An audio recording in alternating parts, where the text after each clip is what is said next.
Welcome to the BPM360 podcast. I'm Russell. And I'm Casper. And together we will help you navigate the treacherous waters of the BPM adoption journey. I hope you enjoy the podcast. Casper. Hey, Russell. So, our second episode. Oh, yeah. How did you like the first one?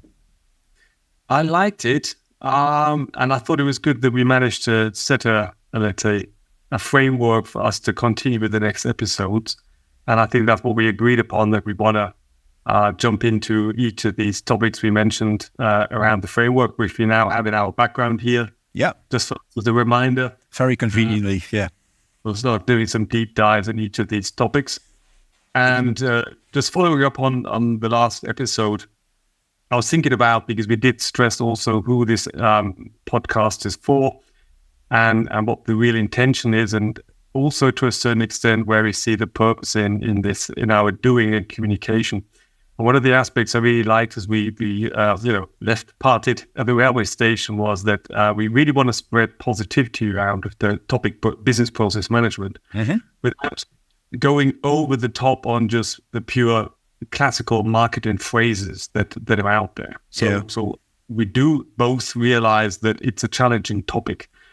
And typically when reaching out to the practitioners, I always experience that there's a lot of frustration as well out there. So there's two key messages we want to bring in. It's worth investing the time. You're not alone out there. There's a big community of people that have similar challenges, but we really want to show solution-oriented approaches. So we just don't want to sit there and sulk about all the how negative the world is.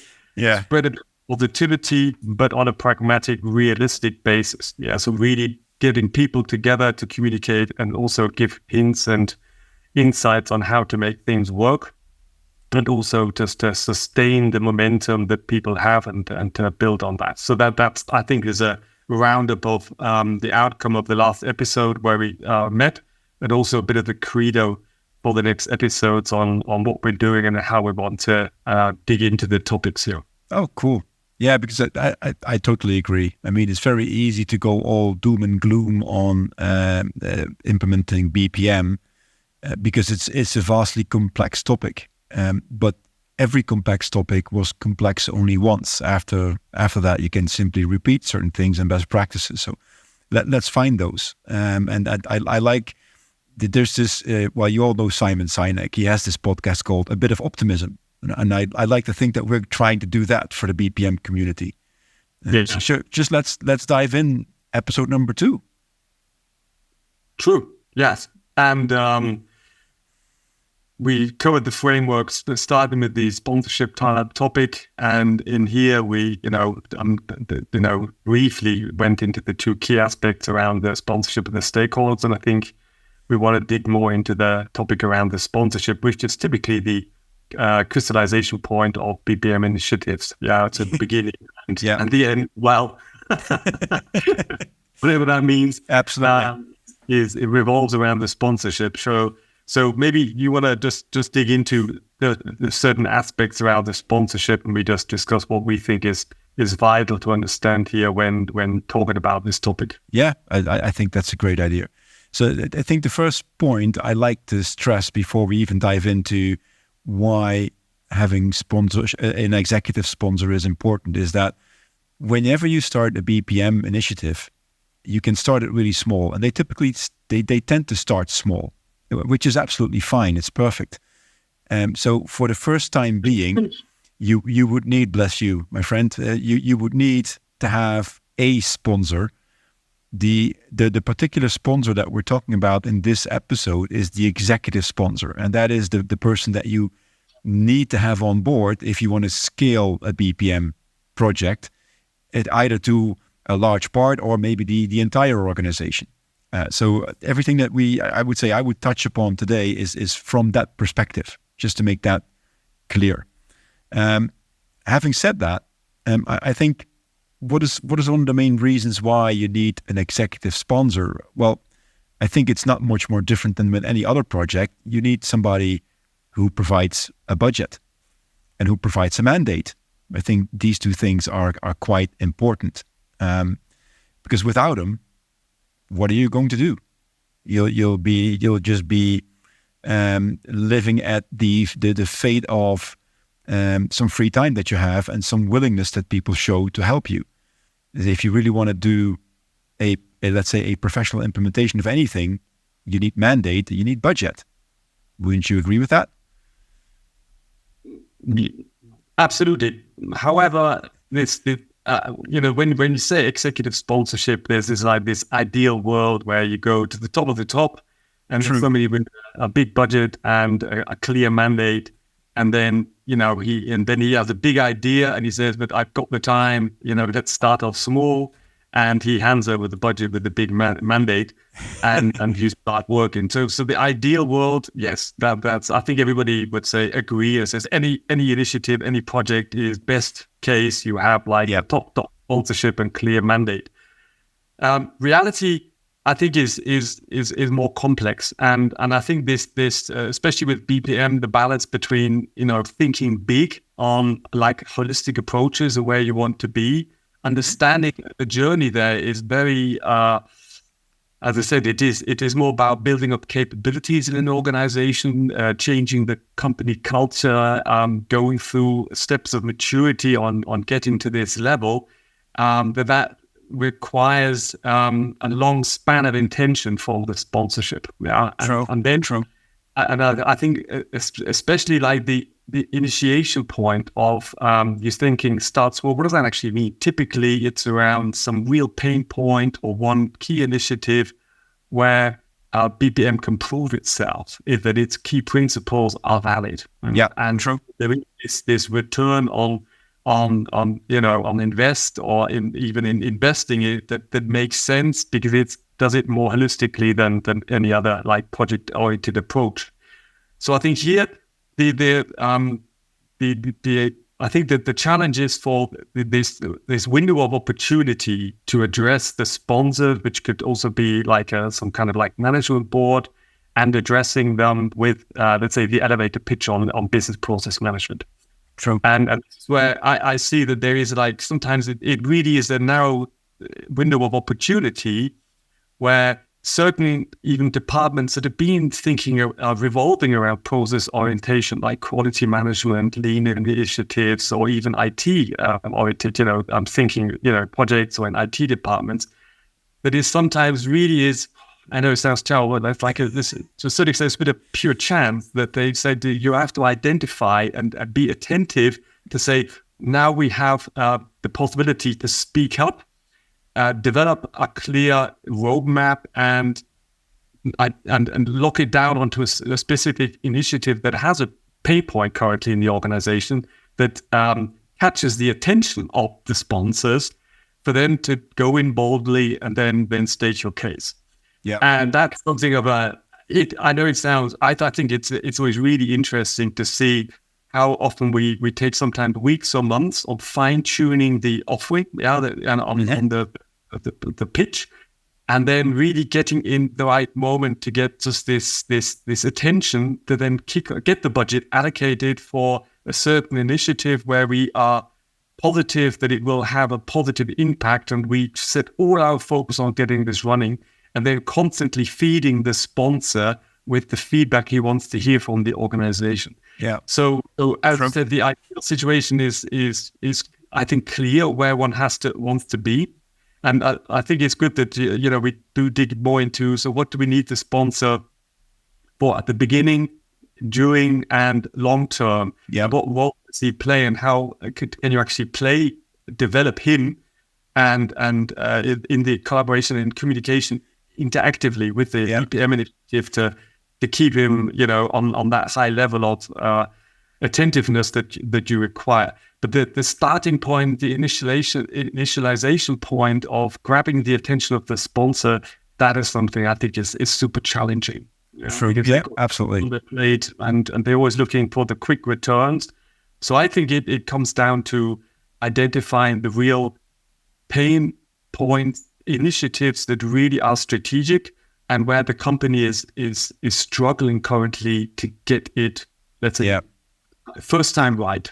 But even Russell, if you go one step back, you might run into a situation. I mean, at the moment that you want to start up an initiative like BPM, one of the first things that you should be doing is determining who do I want to have as my executive sponsor, ideally. I mean, you can always have this little wish list to say, okay, I like to have that person or that person as an executive sponsor. And one of the main determination points, I think, is, does the executive sponsor that you have in mind already has experience with BPM, or is it somebody that you need to make enthusiastic about BPM? Because that makes a big difference in your approach. And just from my own experience, in my previous company as a chemical manufacturing, we actually had a executive sponsor, which happened to be the CFO of the company.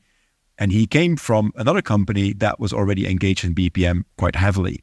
That really helps. I assume and I know that's a luxury position that you have. But sometimes you also need to have somebody who's like a greenfield, and you need to put in considerable effort to I would say, to groom that person to be an executive sponsor and to educate that person so that he or she can exuberate the BPM mindset to his or her peers.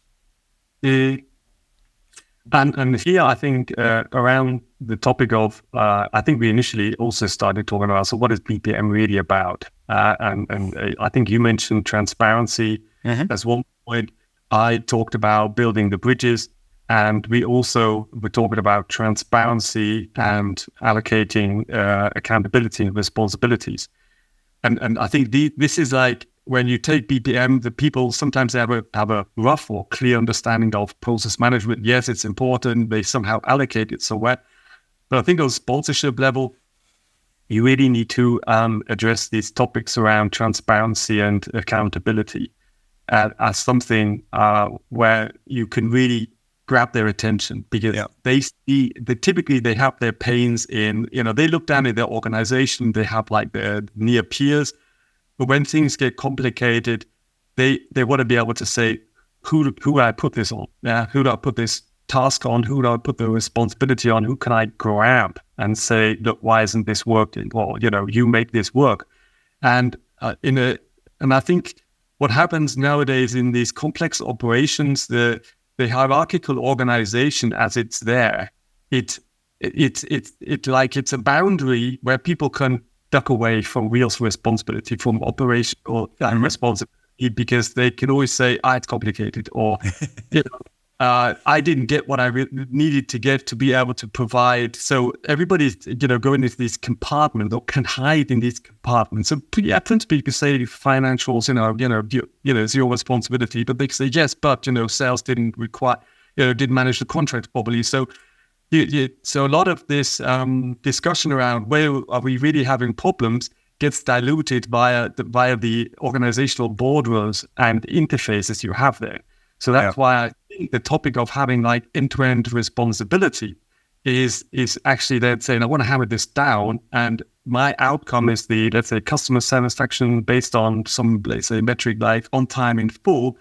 And I don't want to go into detail having to manage each of your excuses why you couldn't do your job because he couldn't do his job, and vice versa. Yeah. So I think on this higher level, that's reflecting that you really have to think about what are the pain points of your sponsor, and what are really the means of process management that are really like tools for him to then be successful, and things that he buys into. It says, I want to have that. I want to have clear responsibilities here.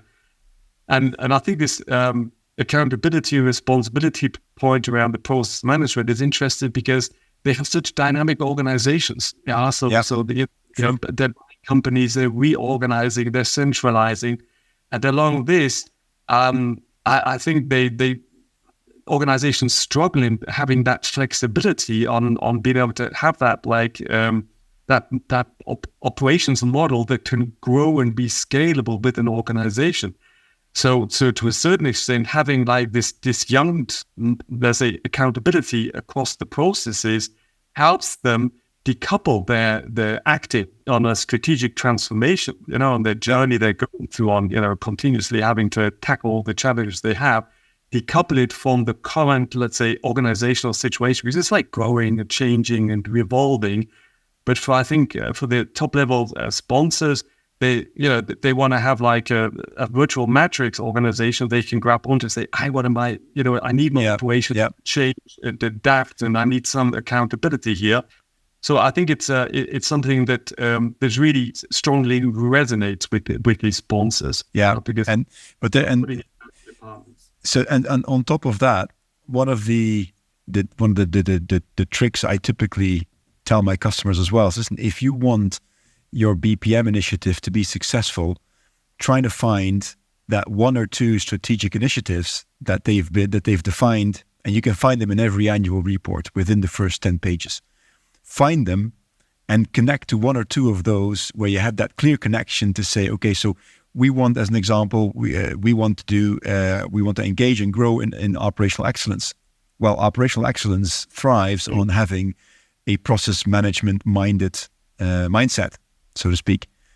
So if you can elaborate and if you can articulate to an executive level like a management board on what the advantages is of BPM to help them achieve their strategic targets, you will have their ear, and it will become even much more simpler to communicate the reason why you need to engage with BPM and why are we doing this. Yes, because we want to achieve our strategic goals, and they are enabled, supported, facilitated, whatever the word is you want to choose, via the BPM philosophy.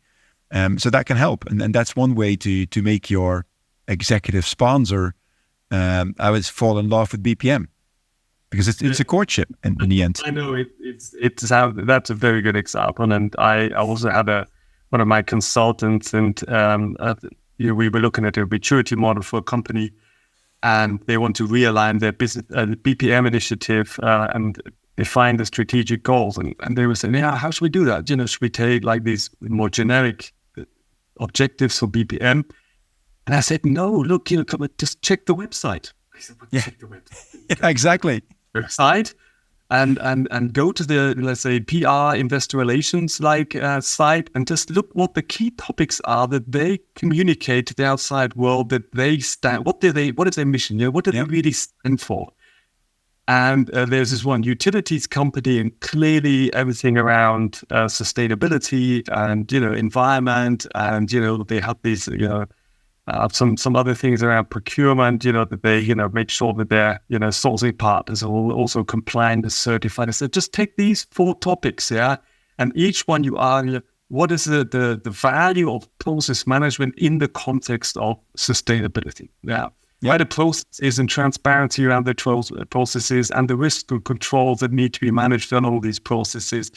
Where do they play, and then we tell the story from there. And so exactly as you say, so don't get out of the box of the classical, more generic principles of BPM, where it brings like generic value, like transparency and and whatever there is there. And there's a lot there. It's all valuable. Put it in context to the strategic pains that these sponsors have. If it's a CFO, maybe more financial related, but they also have a lot of compliance topics on their plate. Absolutely.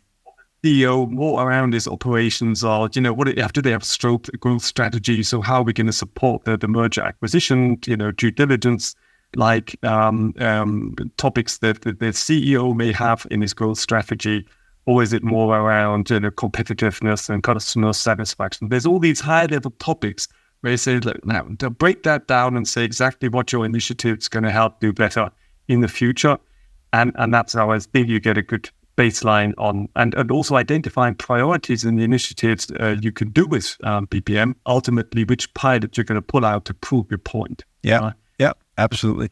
And then just to stay on the topic of the executive sponsor, might be good to just give a couple of arguments why you would need one, and then what I mean by that is, what are the good things that an executive sponsor can do for you? Imagine that you run a BPM project. So you are either the head of BPM, or you might even be, if you're in a mature company, you might be the global process owner for BPM. What can the executive sponsor do for you? Well, I think first of all, and first and foremost, alignment with the rest of the executive level people. Because even if your executive sponsor is a CFO, you still have a CEO, a COO, a CDO, God knows, a CHRO, whatever we have nowadays. They are on the board as well. And they need to stay aligned to why are you doing and why are you engaging in BPM. So that alignment is I think, one of the key tasks that the executive sponsor should be doing. Another one is if you go one level down. So we're starting from this ideal world where you have an executive sponsor at the very top, which is not always the case, but let's start from there. And then just transpose it levels down if you need to. Another one that I think is really important is where the executive sponsor makes sure that he is the escalation resolution point for anything that happens on the lower levels. So imagine that you have a multinational company with various different business groups. Each of these business groups has typically a president or a vice president, but somebody who runs the business group. And you want those persons to see BPM as something that can help them instead of something that endangers their local kingdom. Because you all know when there's a business group structure, there will be local kingdoms. And you will have people who think, well, this is my turf and you're not getting on it. So that is something that an executive sponsor, I think, should be doing, is opening doors for you and making sure that the rest of the organization is ready for when you come along and say, okay, so let's talk about BPM and how are we going to implement this. And then two other ones, and then I'll give the word back to you, Russell, to see how you think about that. The third one, I would say, is that your executive sponsor should ideally also function as the chairman of your process governance board or process architecture board, whatever you want to call that, the group of wise people that own the processes. And finally, if you have a head of BPM or you have a global process owner of BPM, that's exactly where your executive sponsor has support. He needs to support those people and say, okay, so what do you need? Besides, of course, checking up on progress and saying, listen, are we according to plan? But also, where can I help to take away bottlenecks? And if you add that up into one picture, you'll see that your executive sponsor is pretty much a very important big spider in the web. And without it, there is no web, if you catch my drift. Absolutely. So I agree, and I like the way you're putting in these different levels and areas that he needs to maybe open the door or make sure people do get the support that initially they were may have committed to, but then when it gets down to real business and providing resources or input, then things can get quite tacky. And I think that's one thing when setting up the initiative, it's always clear. So what you need, you definitely will always need the input from the business, and so you need some collaboration here. And along the road, you start defining then your roles, like the ownership. So you have to somehow allocate, nominate people that actually act on ownership level. And that's not going to happen if you don't have an executive sponsor actually. Exactly. Yeah. So, just say the classical order to cash, and you're saying, is it sales? Oh, yeah. Yeah. And then you come up with your role description of, okay, what are the skills we expect? What are the tasks? And then the first question is always, well, how much of that my time? Am I going to get a second salary? Oh, yeah, absolutely. Yeah. Then you need the executive sponsor to raise his eyebrow. Yeah. Just and say, oh yeah.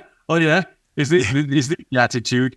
No, but to bring in this balance of saying, and this is something around these roles that you need to allocate, and I think on the ownership side of like the process ownership level, it's a different. You're talking to other people there. They really. And then sometimes there's this, it's more work for me, but then some people, they understand, this is somehow like a bit of a power, I can claim ownership here. So some people really jump on it in a positive or a negative manner. But I think here, as soon as the sponsor actually just slightly communicates, this is the role I want to have established, for these and these reasons. Yeah. then the whole discussion, the dynamics around the GPOs claiming these roles rather than actually just, pushing back on is this additional work changes dramatically. Yeah. So it's then it's more something that at some time you do need to take sometimes political decisions on who does the sponsor see as the ideal candidate, because not necessarily has the most dominant domain, for example, in end-to-end, but because the certain skills of communication, collaboration, of an integrative thinking, strategic thinking is more, more suitable to this candidate than somebody else's. And here also the sponsors have they know their people on that level. Oh, that's absolutely true, Russell. And I think that when we get to the governance part of our framework, we're going to have much more in-depth discussions around that one, because I think the ownership of an end-to-end process in and by itself is, well, I would say a point of debate for many organizations. And we could spend some wisdom on that. I also think that we, somewhere in episode 1, we try to say, well, we're going to stick to about 20, 25 minutes for each episode. So we better wrap this one up, to be honest. So we don't keep people too long from what they're doing instead of listening to us. Any last words on the executive sponsor, Russell, before we close up this one? Yeah, maybe just summarized. I think it's obvious that it's such a vital element for success in a BPM initiative, like many other initiatives. The ideal world is of course the higher and the more clearer this sponsorship is communicated, the better.